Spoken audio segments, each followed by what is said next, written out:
Moshi Moshi. Hello, I'm Zeb Ramsbotham, and I'm Annie Ramsbotham. and we're the Rambling Ramsbothams. Our journey might be rambling, but we hope this podcast isn't. Every time I say that, I still have to focus really hard so that I don't forget. Sometimes I forget to say the last line, like I'm about to just, start into the podcast without finishing the little intro.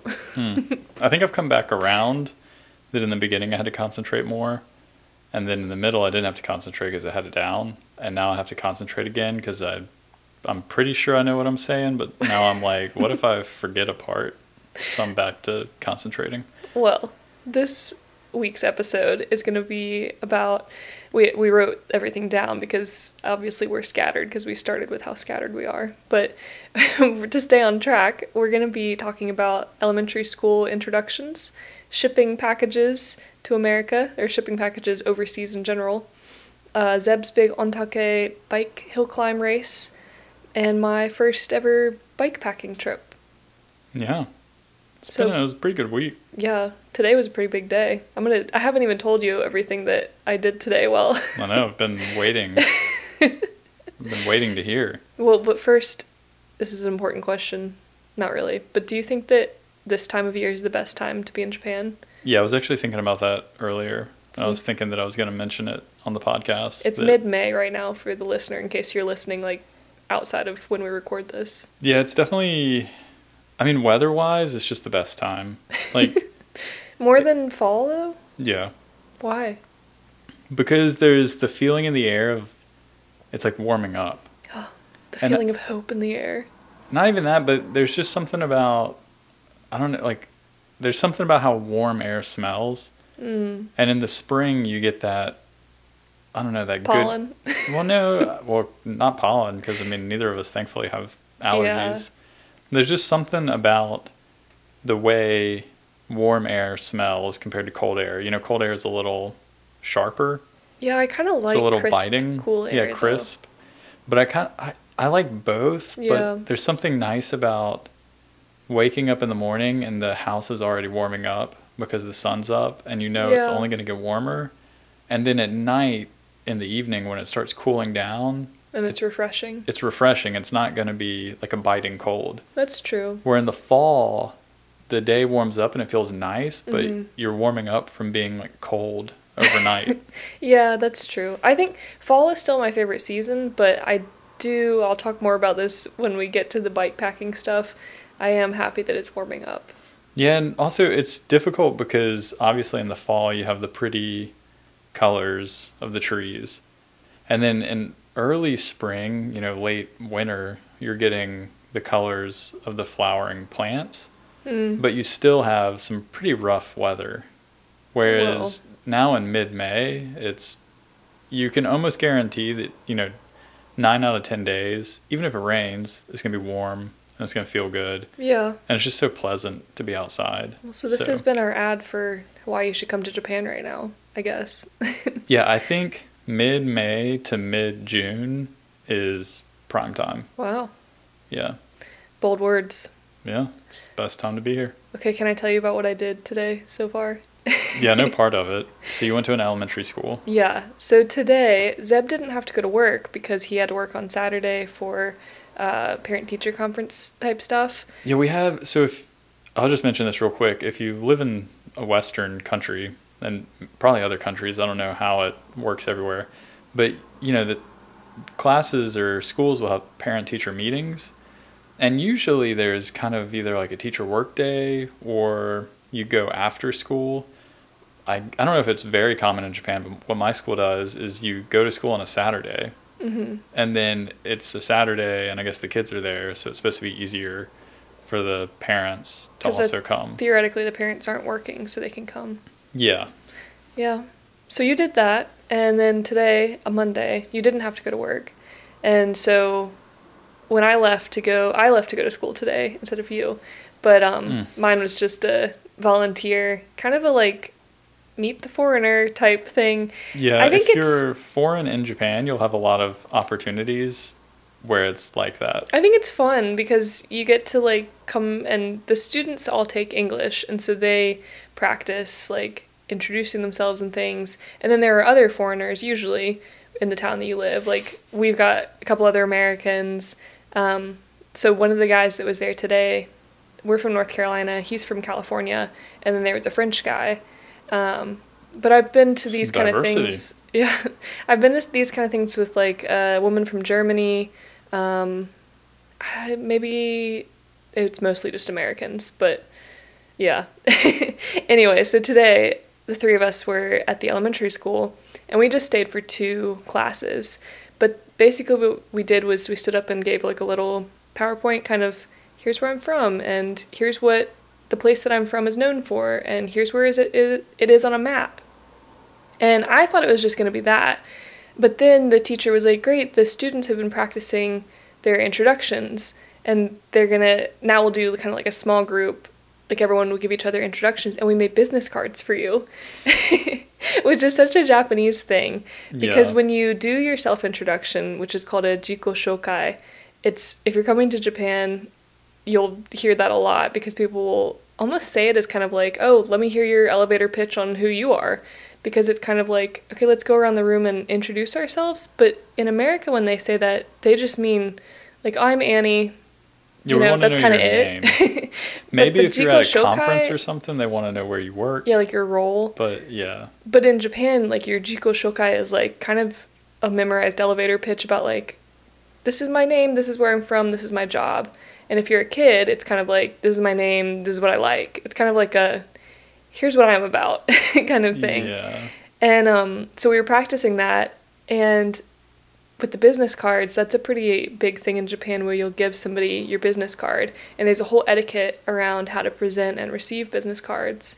And so I guess we were practicing that in English class, which is funny, but they made me business cards, so I was going to show them to you. So here, I'm handing Zeb a business card. It has my name on it. Wow. And rats. And a bike. It's got America with a flag, me on a bike, a painting thing, and then a bunch of little rats, which is so cute. Yeah, and it's really just funny. my name, because business cards, I guess also in America, I always think of them as, like, literally here's how to contact me, mostly about the business and less about you. Like, yeah, it has your name and your contact, but it's mostly, like, at least I always took them for, like... so many. So these, I have a whole stack in my hand, and these are all the students. Oh, okay. And so they all made their own name cards.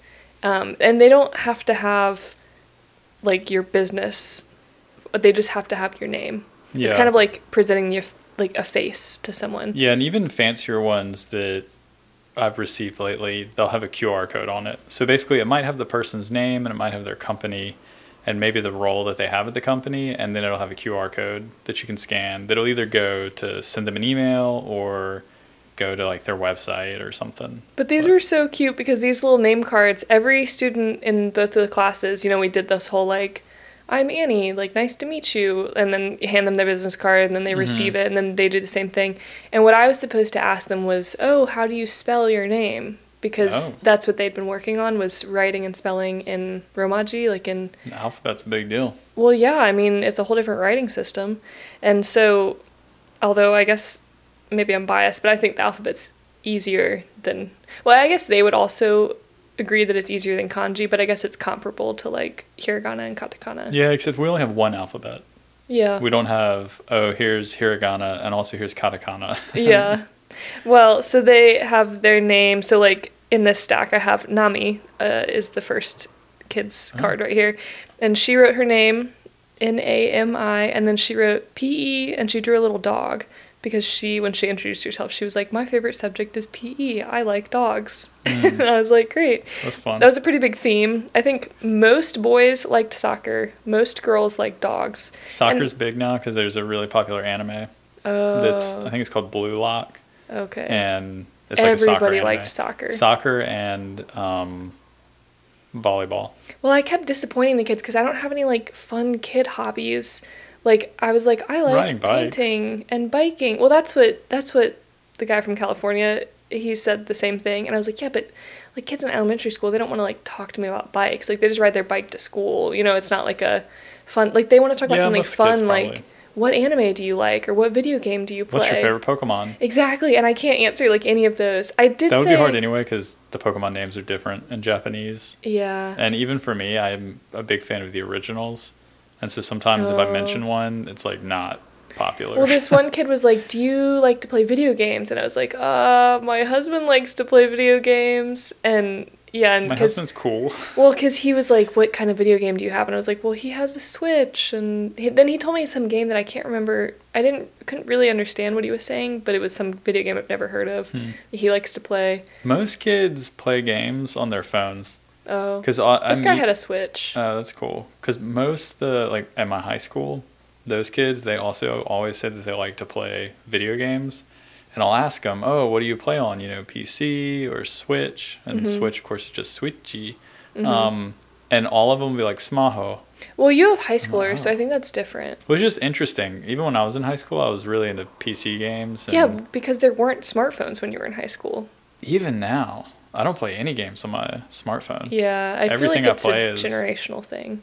I really think it is. Now. Yeah. But it's like kids these days just want to play on their smartphones. Well, yeah, because they have a computer in their pocket. It's fun. Yeah. But, yeah, so I guess we were talking about we were talking about business card etiquette. And when you give somebody oh my gosh. I really like that smartphone. Yeah. Just like my high schoolers. Yeah. Just smartphone brain. When you give somebody a business card, you orient it towards the person. And so, like, what faces them is the way you would read the information. And you give it to them with both hands, and then they receive it with both hands. And there's kind of a little bow. And then you put it in either a case, or most people just put it in your wallet. But you can't put it in a pocket. Like, you can't just, like... You don't want to crumple it. Right. You have to kind of treat it with a little bit more kind of ceremony and respect than in America. I just would, like, pick one up and stick it in my pocket. I think there's something about it's kind of like an extension of the person. Yeah. It's like their identity. It's their face. Yeah. And they do the same thing with a bunch of other papers. Like, every time I got a contract at work, they would, he would flip it around and, like, stick it out, like, bow. And I would have to take it with both hands. Yeah. It is nice. I mean, it is, like, a respectful thing. It's funny. It's kind of like the way you treat money. Like, you receive money with two hands. Yeah, you do the same thing there. Or you put it in a dish, and then you take it out of the dish so nobody ever, like, touches... I don't know. Yeah, there's a lot of ceremony with that kind of stuff. Yeah. But it's funny because, like, I want to go to Japanese elementary school because all the basic, like, how to be a good citizen things that they're learning in school, like, I guess I've figured a lot of that out because of stumbling through it in Japan, but, like, a lot of the general etiquette that people just learn as kids here, like, how to receive a business card. I probably just, like, grabbed it out of someone's hands rudely, the first couple times. Yeah.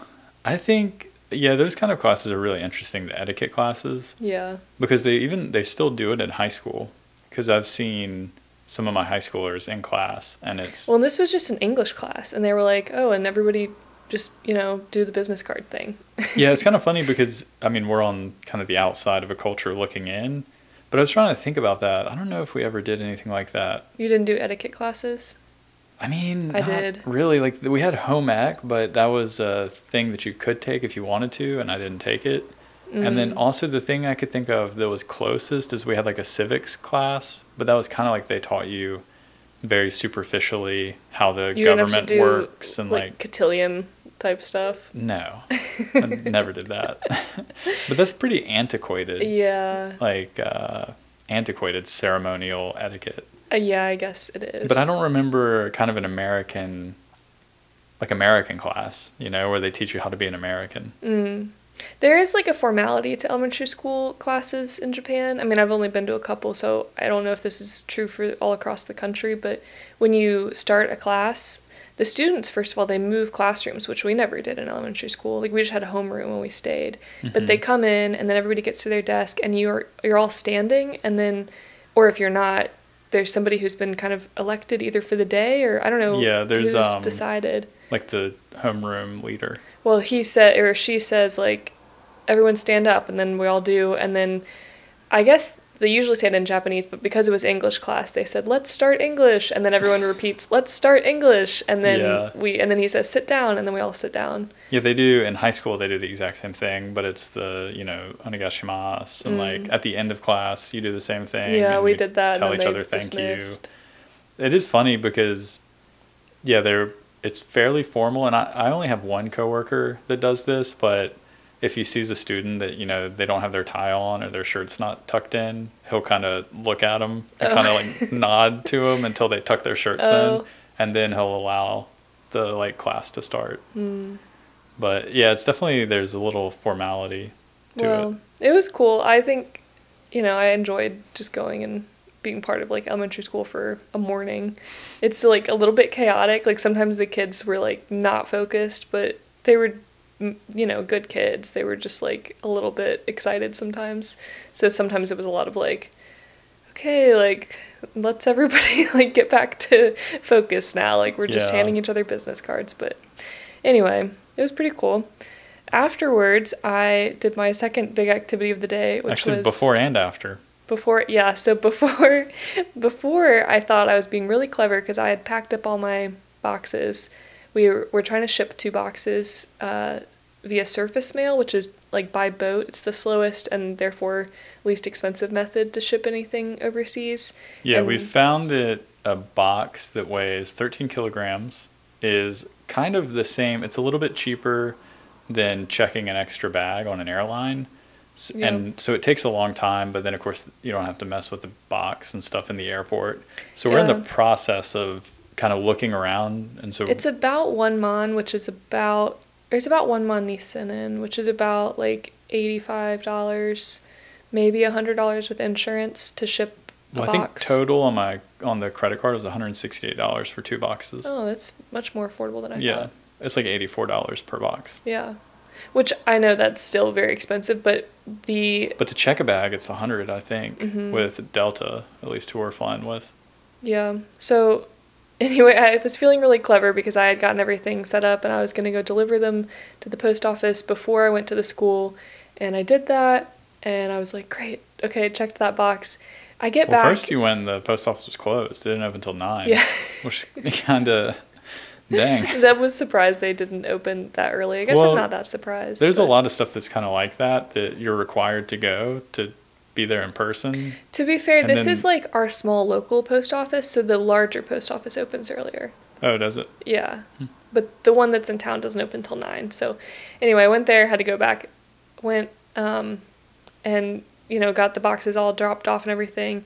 When I got home, they called, and my Japanese is not very good, and so I couldn't figure out what they were telling me that I had forgotten, but they were saying something about insurance and forgotten payment, and I thought, they forgot to charge me for the added insurance that I wanted to put on the boxes. And I asked them if it was okay if I come back at 1 after the school thing, and they were sure.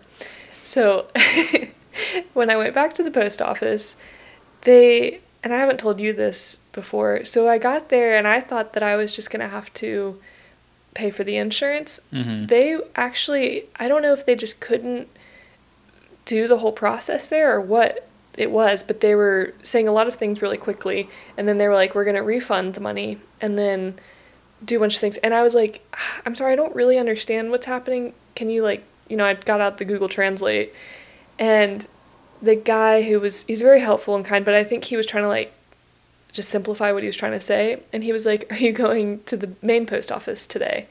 And I was sure, no, I'm not going there, but yeah, I guess. I wasn't planning on it, but I can. I was yeah, I'll go there. And he was great, so I'll call them ahead of time, and then you need to bring these boxes there.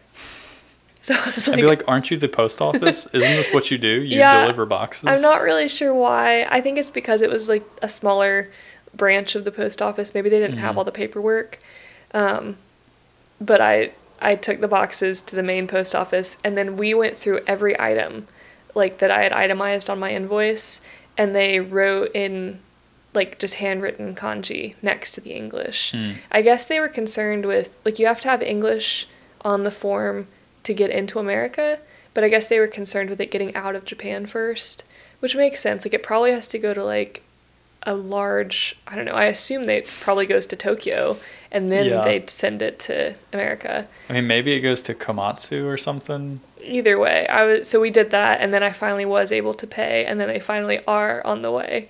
But it was quite the process, and so I wanted to talk about how the steps I know how to ship packages home really quickly, in case this is applicable to anybody, or in case you are like visiting Japan and you want to ship things home. I still think generally it's easier to just buy a bag and check an extra bag. Yeah, because I think the issue, if you visit Japan and you buy stuff and you want to ship it home while you're here, I think that's where you can run into issues with customs and taxes. Yeah, I do think you'll have to pay customs taxes. We're in a not weird situation, it's a pretty common situation, but we're shipping home items that we own, and so it's going to be unaccompanied baggage that's not for resale. It's stuff we already own and we bought. And most of it we bought, maybe not even here in Japan, but in a different country. Which you can argue that, you know, any souvenirs you buy are just your unaccompanied items and baggage. And I think you can fill out the paperwork if you can prove that, like, I don't know. I don't know how all that works, but I think there's a way to get it across if you haven't lived here. But since we have, I filled out the forms. Yeah, so what Annie did actually saved us, like, a bunch of money. Because you can hire a company, and they will pack your stuff, and they'll do all the, essentially what you did. They'll do all that. For everything in your house, including furniture. Yeah, or even just simple stuff. I think you can just give them stuff, and they'll fill out all the form, like the form you filled out, the custom stuff. They'll do it for you, but of course you pay a premium. The minimum was like $1,000, and that was with Yamato, like the Black Cat service, which is a lot of money, but it was for also a very large minimum size. I think like at least 7 half a boxes. shipping container or something. Yeah. So we just didn't have enough stuff to make that worth it. But I think if you are moving a whole house, yeah, that makes a lot of sense. So anyway, back to the steps. Step 1, you need a box, and that was my first hurdle. But I went to the post office and I bought boxes from the post office. Somebody said you can buy them from a dollar store here, like a Daiso, like 100 yen store. I went to one and I couldn't find anything larger than a shoebox. So I don't know. They're also on that. Amazon, but I would just get them from the post office because then you know they're the right size. Yeah, and they were really good quality boxes, and they were Some nice cardboard. Well, they were like thick cardboard that feels sturdy. And they were only like 330 yen each. Yeah, I think it's just a pain because I've learned recently that Sagawa will ship a big box. They call it like the size 260, and Yamato, they only go up to 200. But then each company does kind of have different standards. So it's kind of nice if you know you're going to go with JP Post. You can go and ask them, like, what's the biggest box? Okay, sell me 5 of those. And then you just know it's going to work. But yeah. So now once you have a box, step 2 is to list everything that you're putting in the box. And I thought that I did this because I wrote down, like, okay, put a sweater in, wrote down sweater. Put a pair of pants in, wrote down pants. I ended up having to take everything back out of the box because I didn't realize that you have to also put the HC code, which is like this 10-digit code that anybody that's like shipped things internationally knows what this is, but this totally blew my mind that apparently there's a number code for every potential item that you like could like put in a box. Yeah, and it's different. Like, there's not just a code for sweater. There's a code for synthetic sweater, wool sweater, cotton sweater. And so I had to get everything back out because I was like, well, I don't remember if it's a wool sweater or a synthetic sweater. So you don't have to weigh everything, but there is like a box for individual grams of each item. I don't know that really helps, so I decided not to include that. And then you have to guess the price and value, like not the price, but what everything is worth. Which is a hard thing to kind of guess because it's like, okay, this sweatshirt I bought new for $50, but like it's probably just worth like $10 now because I've worn it so much. Like, yeah, or at this point I would feel like, well, I've gotten my money's worth out of the sweater, so to me now it's kind of worth 0 because if it got lost, like. Well, you probably should have done the value because I did everything as like I'll just put half of what I bought it for, and so it probably was a lot. But step 3, you're ready to create the label. We went with Japan Post, like the postal service in Japan. You could have done like Black Cat or one of the other shipping companies. They all have different requirements. Japan Post is we've found is the cheapest for surface mail, and so that's what we're going with. They offer like the slowest, cheapest option. So anyway, Japan Post doesn't accept handwritten labels anymore, which is fine with me because that seems like a lot to manage. You know, if you go physically to the post office to write all that out, it was easier to just make an account online and then have the time to type everything from my computer. And so that's step 3, you make the label. That's when you need to input all of the like itemized individual things with all their codes. A couple of notes for when you're making this label, you mark it as other. There's different categories. One is gift, which I've shipped things as gifts before when they're truly just, I'm trying to send something back home to America. And you don't have to pay customs tax on that, but they kind of get flagged for like, they're a little bit cautious for people that abuse that. Yeah. So you can't just check gift and be like, I don't want to pay import taxes. And then there's, of course, like commercial or stuff like that. But for unique situations where you're shipping it to yourself, you check other. And then you have to ship it from you to you. And yeah, you have to be the recipient. I almost didn't do this because I was like, oh, I'll just ship it to my family. I'll just put my mom's name down. But I needed it to go from me to me, I guess. Which makes sense. It's just them trying to get around loopholes of people trying to get around paying taxes and stuff. Yeah.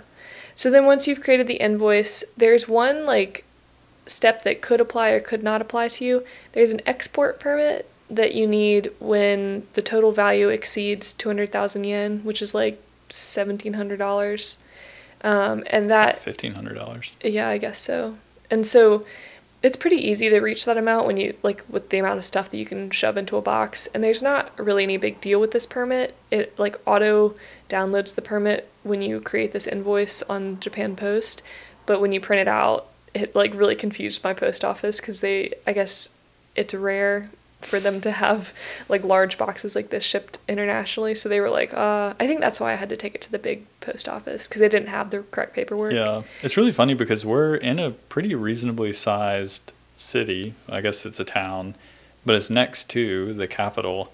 But it's still, there's a very strong, like they would say, like Enika mindset here that it feels very small town. Well, it's a small town post office. I mean, there's like 4 post offices that I could go to. 30 to 40,000 people that live here. I mean, to me, it just seems like it's a pretty big town. Like I guess since I grew up in a town with like 300 people, everything's I mean, where I grew up, it was 3,000. So not, I mean, much bigger than Tuxedo, but just kind of funny that it's like, dang, like, you guys don't have that paper printed out just here? I don't know. The export permit is basically just you sign it saying that the post office can handle all the customs clearance procedures on your behalf because I guess the package is at a high enough value that you have to sign something.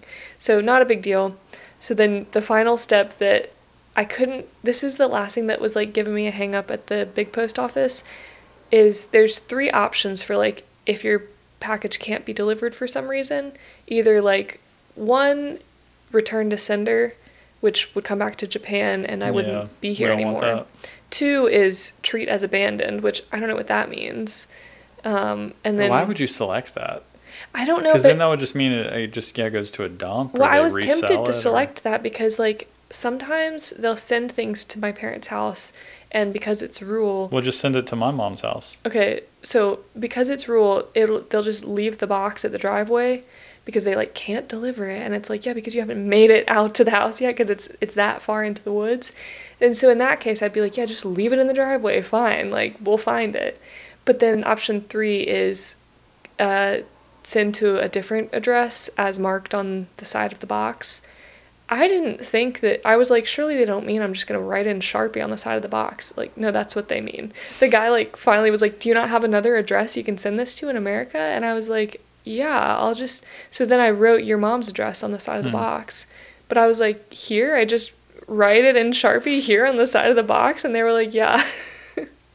So I wrote on the top, like, in the case of non-delivery, redirect to, and then put your mom's address, but it seemed really confusing. That is kind of strange, but so yeah, those are the 7 steps or however many steps I just said. Yeah. To ship your things, and they're on the way now. Yeah, thankfully you know how to do that, because we'll probably send a few more boxes. I know. Now I'll just go straight to the big post office, and maybe they'll be like, oh, here she comes. But I'll know at least. Well, it gets easier every time. Yeah, so. It does. That's my motto. Oh. But that's kind of what we're in the process of doing right now, is kind of paring down our stuff and, sending boxes. So. We have a big event coming up this weekend, though. Yeah, but first, I have to go do my race. Yeah, Zeb's big Japanese bike race that he's been preparing for. The big Japanese bike race. Wow. Yeah, so this is my, I guess, kind of like a race, where it's the one that I've been more focused on. And this one's pretty fun because I did it last year, so it's, I guess, more unique because I'm trying to have the mindset of, my main goal is to beat my time from last year.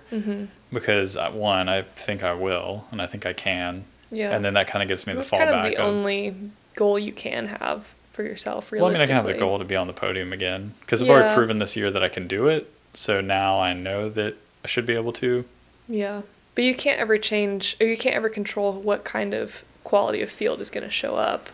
You can only control, I think it'll be very similar, because the people that I was around last time are, like, the one guy I beat, he was, like, the former champion of Japan for hill climbing, and so the kind of people in the top 5 were all in the running last year, so I assume it's going to be the same kind of crowd again. Yeah. But yeah, so I have the fallback goal of like, well, as long as I beat my time from last year, that'll feel good. It will. So that's kind of what I've been really kind of preparing for, I guess, since around November or December, because I realized that, it'd be fun to, do another race, and maybe if I prepare and really focus on something, specifically this event, because one, it's in a beautiful area. It's in Kiso, which is in Nagano Prefecture. And so it's this beautiful area. So I knew I wanted to go back. So yeah, kind of in November or December, I made this goal that this is what I was going to do. So yeah, how have you prepared? Yeah, so this is the most I've ever ridden in like this span of time.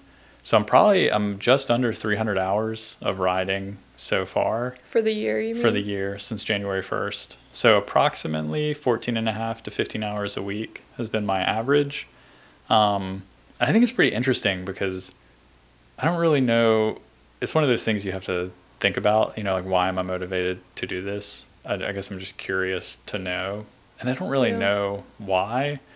But yeah, this is the most I've ever really prepared for an event. And you've done more than just riding your bike, like you've done like quality rides and like dedicated intervals. Well, yeah. Like it's not just like I'm going to go pedal around for a bit. You'll like pick certain, like, I'm going to go pedal up and down this hill at a certain amount of time at a certain wattage and, try to get better at this. Yeah, I've been doing very like structured work. But yeah, it's pretty interesting because I don't know. I kind of wish I had done this in the past, Oh, really? Yeah, I wouldn't really change anything because I'm happy with where I am and I'm happy like in this current state. Maybe you would have burned out like if you took everything so seriously because you've been very serious about it. Sometimes I kind of think about that we have a lot of friends that have burned out in the sport, or maybe they went away. And I listened to an interview recently that apparently it's very and I'm not comparing myself to a professional, but apparently it's very common for pros that when they retire, they just stop riding bikes for at least 5 years. That doesn't really surprise me. Yeah, I'm not surprised either, but I wonder if some people's personality is just like they're so used to being at the top of the world at something that it's hard to not be the best. And other people might just be like, they don't really care, but it's such a relief to not have to be that dedicated. So I'm not really that surprised. Yeah, or it just turns into a job, I'd imagine, at a certain point. But I kind of have that angle a little bit that I feel like, I feel like fitness-wise, I'm kind of in the realm of my prime years. Wow. So I've kind of thought... It's all downhill from here. Well, I don't think it's all downhill, but I've thought... I don't think so either. If I want to do something crazy in terms of like fitness, I should probably go for it now. Well, and maybe it's fun and new because it's Japan and it's like, a whole different place to race. I've thought about that too. And part of me wonders if some of it's kind of the isolation from the normal lifestyle that I was living in America. Mm-hmm. So in America, I had so many kind of, distractions? distractions and traps that it was really easy to kind of fall into and then not be dedicated because I was so comfortable with the lifestyle I had. And not saying that I'm not comfortable here. I'm super comfortable here. But also here, it's kind of, biking is kind of the only thing I have. Oh. Not necessarily, like I still play video games and I still enjoy other things. Yeah. But mostly I've really kind of leaned into cycling as being, oh, this is like my thing. Mm-hmm. But that's kind of, another topic for another day, but trying to figure out why I'm motivated. Well, but yeah, it's been really good, and I feel really good about you. it, and I feel really lucky because I haven't had any injuries. I haven't been sick this year. I haven't had any like big problems. So it's been pretty straightforward. Another mass start hill climb? Yeah, same as Ibukiyama and same as Ontake last year. So, well, we'll have to update everyone next week how it goes. Yeah, hopefully it goes well. I cleaned my bike and everything today, and then I tried to adjust my shifting, so I don't know. Well, I'll probably like break my chain or drop my chain or something in the first I know, 5 minutes. I'd be so heartbroken for you if something happens that's like out of your control. But I think I would be too, but I think I'm at a point in my life where I can rationalize that. And I think I would be like pretty devastated, but I also think devastated. Oh no. Well, yeah, because I mean, if you think about it, you put so much time into something. I know. But then it does give me perspective of like, well, there are professionals out there that do, 3 times what I did, and then they get taken down in a crash, and like there goes their whole year. In their body. Yeah, and for me, it's kind of like, well, if something happens, it's like, well, it's just one. Yeah. One day, I'm not getting paid to do this. I just do it for fun. Yeah. And I would still have all the fitness. I just wouldn't have the race result. Yeah, you can still have the pride of just the general fitness you've acquired. I'm proud of you no matter what. Oh. Well, I'm proud of you. For my bikepacking trip? Yeah, you really went out there all on your own. Big girl's big day out. Yeah, it was a little field trip. I put some stuff on my bike and I pedaled to the coast and I went camping. So we've done bike trips with tents before and bike tour trips. But I don't think we've ever done truly a bike packing trip where we've really done like credit card camping where you have your clothes on the bike maybe, but you don't have a tent or a sleeping bag. The credit card camping part is where you've pre-booked accommodation. Yeah, or even so you just bike from hotel to hotel or when I rode across North Carolina, I just stayed with friends across the state. Yeah. So yeah, I've either like booked hotels or I've just planned trips where I know that I'll stay with people. So we've done like self-supported tours before, but never a self-supported with housing Still not bikepacking it's though. Not actually bike technically bikepacking has to be 60% off-road. Zeb's still bitter about this like article he read. Well, it's according to bikepacking.com, like the leading authority on bikepacking. I guess they got to put a definition on it. I know they have this whole thing about a certain percentage has to be off-road. Wow. Okay. Well, mine was completely on-road because, I only have a road bike in Japan, but Technically it's a gravel bike, so... My plan was to go to Toyama Prefecture, which is the prefecture that's just next to us, next to Ishikawa, and it's also on the Sea of Japan coast. It's got Toyama Bay, so a lot of it is coastline, and I was just going to go up and over the little mountains here to Himi, which is a little coastal town, and go camping on the Amaharashi Coast. And the reason I picked that, besides... Well, a lot of reasons. One reason is because it was only like 50 miles away, so it was a long enough distance that's like, I'll get there and feel like, oh, I went somewhere, but it's still, I think the farthest point was only an hour drive for you. So if something really went wrong, Zeb could come pick me up. I was unfortunately at work, so... Yeah, you'd be like, sorry, I can't. I'm busy, I can't leave. You're on but your also, own. That's kind of like a good distance because it's enough to feel like you did something, but you're also not spending all day on the bike. Yeah. So you have time to get there when the sun's still up, set up your tent, kind of relax. I was actually surprised by how quickly the day went by because I was like 50 miles, like I'll start at lunch and then I know, but I thought I would be really slow with the bag and stuff. I was actually not as slow as I thought because I was like cruising with speed on the flats because I guess in the descents. Cause, once you get it up and rolling. Yeah, the bike's so heavy. I was like, this is great. I thought it was going to be dragging the whole time, but on the flats and the descents, it's just like, you're so heavy, it just like rolls. It's great. Yeah. That's how the big boys feel. Well, so I had, on the front of my bike, I had a roll bar bag that I'd stuffed the tent body and the tent shell into, and then also like a pullover, like a sweater type thing.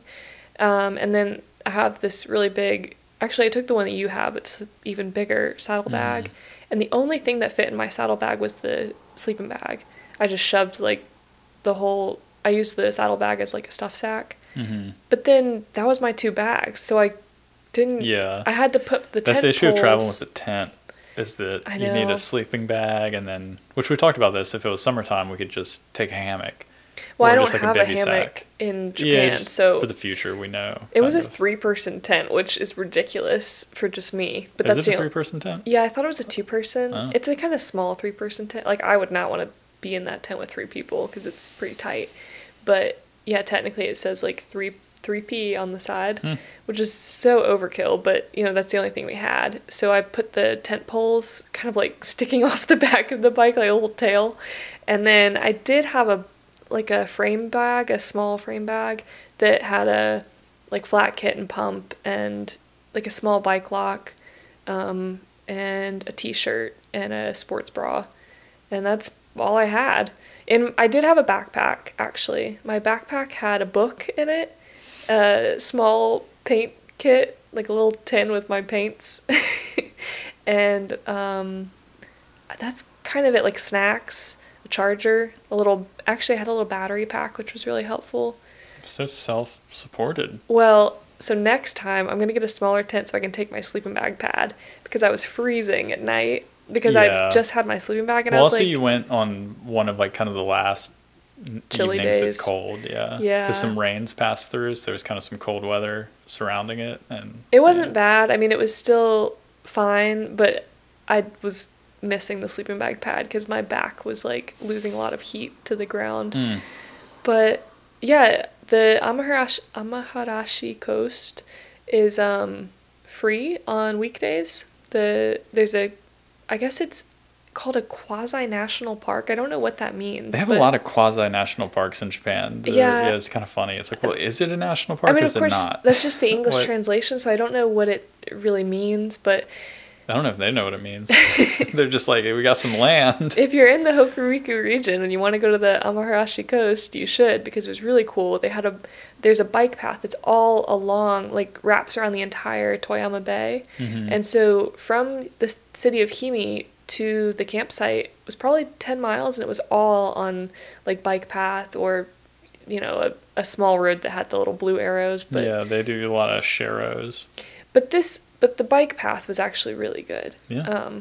And I could see the Toyama Mountains that still had some snow on them, which was really cool to see the mountains and the ocean. There was a really cute train, because if you remember when we talked about the Baramonta train that we took, the scenic train that Zeb wasn't really a fan of, but I liked, we took the mountain side that goes to Johanna. The seaside goes through the town that I biked to, and so I got to see the train.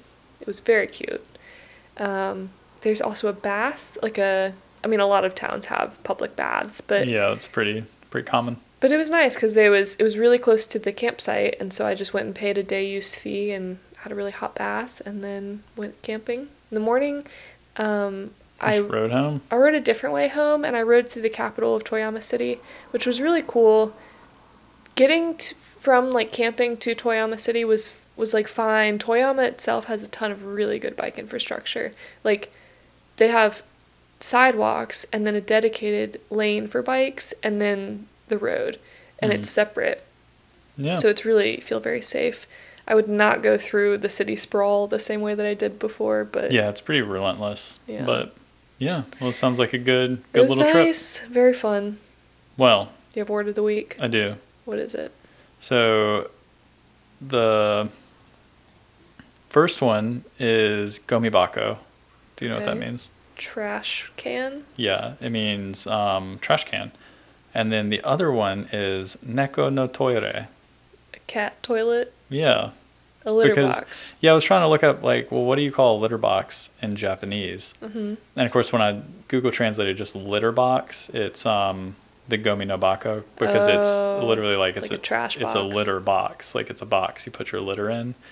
So then I was like, well, no, I need to know, what do you call a cat's litter box? Yeah. And so when I did that, it came up with neko no toire. And so I thought, surely that's not what it actually is. Yeah. But yeah, if you Google neko no toire, it really is a cat toilet. It's really a cat toilet. It's very self-explanatory. Why is that your word of the week, though? Well, I just popped into my head. I was like, what do you call it? Like, what's a litter box in Japanese? And I assumed it was going to be a katakana word, like litter box.